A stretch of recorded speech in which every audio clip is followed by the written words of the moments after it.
Development కానీ లేదా సమాజం దిశగా అడుగులు వేయడం కానీ అసమానత తొలగించడం కానీ ఈ రెండు జమిలిగా కలిసి అడుగులు వేయకపోతే ఎంత దారుణంగా డొల్లలాగా తయారవుతుంది. కలిపి అడుగులు వేయిస్తే ఎంత బ్రహ్మాండమైన భవిష్యత్తు వైపు పోవచ్చు అని తేడా చూపడంలో ఈ రెండవ కోణం ఏదైతే ఉందో డెవలప్మెంట్ అండ్ కాన్స్టిట్యూషన్ స్ఫూర్తి, అలాగే మహాత్మా గాంధీ గారు చెప్పిన, అంబేద్కర్ గారు చెప్పిన, అంతకుముందు గౌతమ బుద్ధుడు చెప్పిన అసమానతలు లేని సమాజం, ఈ రెండు వేరువేరు కాదు, రెండు ఒకటే. ఈ రెండు ఒకటిని స్ఫూర్తిదాయకంగా ఆచరణలో చూపిన ఘనత జగన్మోహన్ రెడ్డి గారికి 5 ఏళ్లలో. ఆయన ఫలితం ఆశించి ఇది నేను చేస్తే నాకు వస్తుంది కాబట్టి ఇది చేయాలి ఇది అనేది అయితే కనపడదు. ఆ న్యాచురల్ ఇది రావడంలో రెండు కనపడినాయి. కంపాషన్ ఒకటి, విపరీతమైన కంపాషన్. అంటే కంపాషన్ అంటే సహానుభూతి అంటాం. మీ ఎదుటివాడు బాధలో ఉంటే కదా వారికి ఏది చేయగలిగింది అయినా చేయాలి. అలాగే ఎక్కడ అబద్ధం ఆడకూడదు. దేవుడు అంటే భక్తి ఉండాలి. అది ఏ దేవుడిని కొలిస్తే ఆ దేవుడిని, ఈ దేవుడు ఆ దేవుడు అని కాదు. దేవుడు అంటే భక్తి ఉంటారు, అప్పుడే సమాజం సరిగా నడుస్తుంది. అందరూ పద్ధతి ప్రకారం ఉంటారు. భయమో భక్తో ఉండాలి. ఈ రెండు లేనైతే వారికి ఉంటే వాడి మనస్సాక్షితో మంచి మార్గంలో నడుస్తాడు. లేదంటే వాడు ఏ కట్టుబాట్లు లేని పరమ దుర్మార్గుడు మనకు ఏదైనా చేస్తాడు. దానికి ఏముండవు. కుటుంబ విలువలు ఉండాలి. ఇవన్నీ రాజశేఖర రెడ్డి గారి నుంచి వచ్చినవే. అలాగే డిసిప్లిన్, ఇవి ఈ లక్షణాలు బాగా కనపడతాయి. అవి ఒక జగన్మోహన్ రెడ్డిని తయారు చేసేవి. అలాగే ఏదైనా చేసేటప్పుడు చెప్పుకోకపోవడం, నేను ఇది చేస్తున్నాను అని 2-3 దృష్టాంతాలు చెప్తాను. రాజకీయాలకు సంబంధం లేదు. ఐ థింక్ రాజశేఖర రెడ్డి గారు చనిపోయాక మనకు గోదావరికి వెళ్లే ముందు 700 ఫ్యామిలీస్, 700 చిల్లర ఫ్యామిలీస్ ఇటు తెలంగాణ, ఆంధ్రాలో అప్పట్లో ఉమ్మడి రాష్ట్రంలో చాలా మంది ఆ షాక్ చనిపోయారు అనేది అది అందరూ యాక్సెప్ట్ చేసింది. అలాంటి వాళ్ళను ఆయన కోసం ఇంతగా అంటే కుటుంబం వీళ్ళతో పోలిస్తే వాళ్ళు అంతగా అభిమానించే వాళ్ళని పరామర్శించాలి. ఏం చేయాలి? వెళ్ళి పరామర్శించి రావాలి. పరామర్శించాక వాళ్ళకి ఎంతో కొత్త ఏదైనా సహాయం చేస్తే బాగుంటుంది. ఆ సహాయం ఎంత చేయాలి? అలాంటి వాళ్ళ పక్కన ఉండేవాళ్ళు ఏదో ఇంత అంటారు. అంతైతే అసలు ఎట్లా కొత్త ఏదన్నా ఉండాలి కదా కన్సిడర్. ఓకే, అది కూడా ఆయన చెప్పడానికి బయట చెప్పడానికి ఇష్టపడదు. మీకు తెలియదు, బయట ఎవరికి తెలియదు. తీసుకున్న వాళ్ళకు ఆయనకు తప్ప ఈ రోజు వరకు ఇంత ఇచ్చామని మామూలు 10,000 మనం ఇస్తే చెక్కు పెట్టి పక్కన నిలబడి ఫోటో తీయించుకుని వేసుకుంటాం. ఫస్ట్ ఓదార్పు నుంచి లాస్ట్ ఓదార్పు ఉంటారు. ఎక్కడ కూడా పోయి ఆ వెళ్ళి కూర్చోవడం వరకు వాళ్ళు ఫోటోలు తీసుకోవచ్చు, నీళ్ళు ఉండొచ్చు. ఆ తర్వాత అందరినీ పంపించి వాళ్ళతో తనే మాట్లాడి వాళ్ళ చేతిలో అదే పెట్టేసి ఆ చెక్కు పెట్టేసి వచ్చేస్తారు. అది ఎంత అనేది బయటికి తెలియదు. ఎవరైనా ఉంటారు అట్లాంటి వాళ్ళు.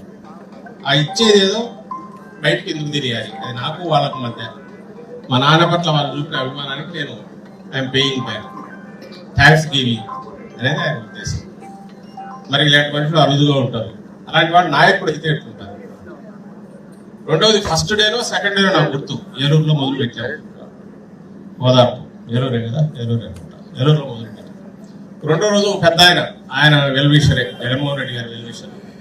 ఆయన ఫోన్ చేసి రామకృష్ణ ఆయన జగన్ లోపలికి పోతున్నాడు, గుడిసెల్లో బురద బాగా ఇది తనేమో మంచి దీంట్లో వచ్చినాడు, ఏమన్నా ఇది వస్తాయేమో. పోయాడు లోపలికి. మినరల్ వాటర్ బాటిల్ వాళ్ళు కూడా ఏమైనా ఇచ్చారంటే ఫ్రూట్స్ తీసుకోవాలి.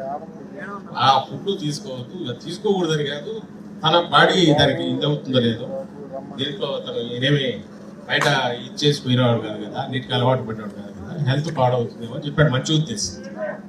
నేను ఫోన్ చేసి అడిగాను, ఎట్లా కొంచెం ఏం తీసుకుంటే నీ ఆలోచన ఎవరైనా చెప్పారా అన్న. అంటే ఏమో ఆలోచిస్తారు వాళ్ళు. ఏమన్నా వాళ్ళ ఇంటికి మనం ఇచ్చినారా రమ్మని? వాళ్ళ ఇంటికి మనం పోయి మనం వెంబడి మినరల్ వాటర్ బాటిల్ అక్కడ పోయి నాకేం తిండి పెట్టాలని అడిగి ఫ్రూట్స్ అయితే తీసుకుంటా అని చెప్తే ఎంతకంటే వాళ్ళని అవమానించడం ఏమన్నా ఉంటుంది. దానిలో పోకపోవడం మేలు కదా. అది వద్దులే అలాంటి ఆలోచన. ఇది రెండోది. అప్పుడు ఎంత ఆయన వయసు? 2009, 2010.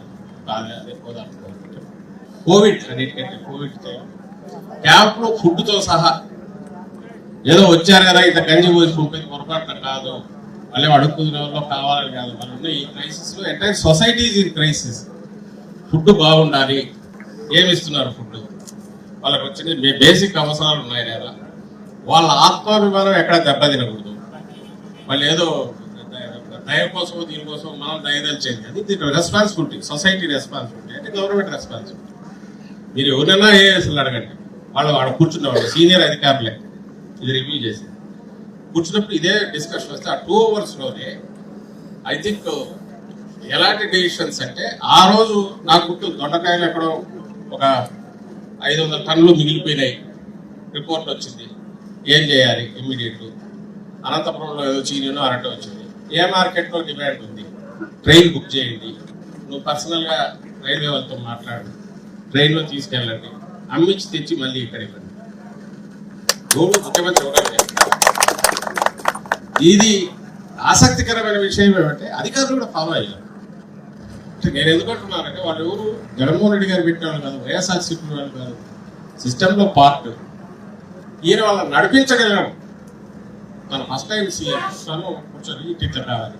సెకండ్ ఫేజ్ వచ్చేసరికి మరి ఘోరం, ఆక్సిజన్ దానికోసం వెయిట్ చేయాల్సి వచ్చింది. అలాగే గుజరాత్లో ఎక్కడో ఫిషర్మెన్ మన వాళ్ళు పోయి ఇరుక్కుపోయారు. ఐ థింక్ అప్పుడు ఆయన కృష్ణబాబు పర్సనల్గా పోయినట్టున్నారు, పర్సనల్గా వీళ్ళు వాళ్ళతో మాట్లాడి ఆక్సిజన్ దీనికైతే స్టేట్ టు స్టేట్లే లాక్కోవాలని దాంట్లో వస్తుంటే ఆపడం, ఒరిస్సా వాళ్ళు ఆపేసుకు పోనీ వాళ్ళకి కావాలని ట్యాంకర్ దానికి పోయి తమిళనాడులో ఇవ్వకుంటే వాళ్ళకు మనం ఏదో ఇవ్వాల్సిన వాటిని అవి చూపించి వాటర్ ఏదో రిలీజ్ చేయాల్సింది. సో మీరు డిపెండ్ అయినారు, ఆక్సిజన్ అనేది ప్రాణాలకు సంబంధించింది, మీకు సర్ప్లస్ ఉంది కదా అంటే వాళ్ళ ఫ్యూచర్ కోసం పంపించండి అని ఆ సీనియర్ ఐఏఎస్ వాళ్ళతో మాట్లాడించి అది తెప్పించారు. ఇలాంటివి కోవిడ్ అనేది అందరికీ ఎక్స్పీరియన్స్ అయింది. ఎక్కడ బెస్ట్ ఇదంటే ఏపీలో ఎక్కడ మెడికల్ ఫెసిలిటీస్ కానీ లక్షల్లో బిల్లులు అయితే ఇక్కడ ఎంటైర్ గవర్నమెంట్ సిస్టమ్ అంత హాస్పిటల్స్ అన్ని కూడా కేర్ తీసుకోవడానికి ఉచిత సేవకు వీటికి ఇది ఎట్లా సాధ్యమైంది? ఒక వ్యక్తి ఎంటైర్ సిస్టమ్ని నడిపించారు. ఆ రోజు ఎగతాళి చేశారు, ఇది 2 రోజులు కామన్ అవుతుంది, మనం దీని నుంచి ఇది అవుతుంది. ఆయన పెట్టుకునేవాడు కాదు, మాస్క్ పెట్టుకునేవాడు కూడా అనేవాడు ఏం పర్లేదు అంత మేము ప్రాణాలు ఎక్కువ తీసి తీయించారు. అప్పుడు ఎగతాళి చేశారు. మళ్ళీ ప్రపంచమంతా కూడా అది యాక్సెప్ట్ చేస్తుంది.